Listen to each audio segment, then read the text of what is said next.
collègues élus, avec un travail particulier pour le régional de l'Étape, c'était Alexandre Tournon, qui est lié à la mémoire. Je veux saluer aussi les présidentes et présidents d'associations, mesdames, messieurs.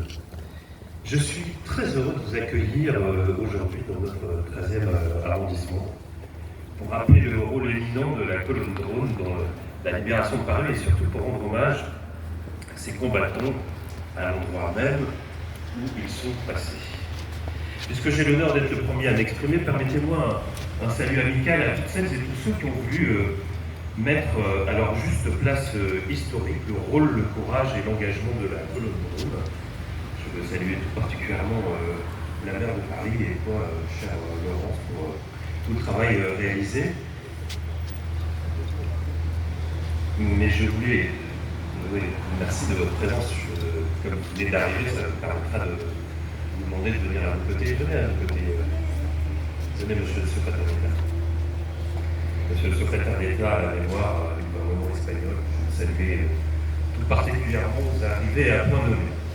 Je me souviens lors du 75e anniversaire de la libération de Paris, 2019, hier, nous avions déjà rendu hommage à la Nueve, la 9e compagnie, et une fresque réalisée par Serge Ucci-Royo, que vous pouvez toujours admirer, rue Esquirol, avait alors été inaugurée. C'était un bien bel événement. Et chaque année, lorsque nous commémorons la 2e DB, commandée par le général Leclerc, nous avons une pensée particulière pour ces 160 soldats, dont 146 républicains espagnols. À l'instar de tous les républicains espagnols, ils concevaient le combat pour la France libre comme la continuité de celui commencé en Espagne par la guerre civile en juillet 1936 et espéraient, comme on le leur avait promis, qu'il se poursuivrait avec l'aide des Alliés contre la dictature de Franco. Ces anarchistes notamment voulaient agir, ils refusaient d'être spectateurs, sachant combien le nazisme, partenaire du franquisme, est l'ennemi de la liberté, valeur fondamentale pour tout libertaire. C'est pourquoi beaucoup d'entre eux ont rejoint le maquis ou ont de ces uniformes. Antimilitaristes, pour beaucoup d'entre eux, ils considéraient que l'enjeu valait ce compromis avec leurs principes. Le capitaine Drôme, El Capitan, fut l'un des premiers hommes à se mettre à la disposition de Leclerc et intégra le régiment de marche du Tchad. Il fut le capitaine français auquel le général Leclerc, commandant de la 2e division blindée, ordonna le lancement de la libération de Paris en lui lançant « Filez droit sur Paris, entrez dans Paris ». En lui remettant le commandant, Leclerc lui expliqua qu'il s'agissait d'une compagnie de volontaires espagnols qui avait une expérience inestimable et une grandeur d'âme hors du commun. Ce sont de beaux soldats, vous vous en arrangerez. Chaque véhicule avait le nom des plus célèbres batailles de la guerre civile ou de symboles importants. Des chars Romilly, Champ-Aubert et Montmirail, mais aussi des véhicules blindés plus légers, nommés Guadalajara, Teruel ou encore Guernica. Quant au capitaine Drone, Sadji portait un sobriquet moins propice au voyage, mais très évocateur. Morocco. Vaste programme. C'est sans doute le seul objectif qui n'a pas totalement atteint. Malgré cela, et surtout pour saluer son incroyable carrière militaire, il fut nommé colonel en 1947. Il devint par la suite maire, et oui, maire de la commune d'Écomois de 1947 à 1983, puis sénateur de 48 à 51, député de la 3e circonscription de la Sarthe de 51 à 62 et de 68 à 78. Mais revenons à l'histoire qui nous réunit aujourd'hui.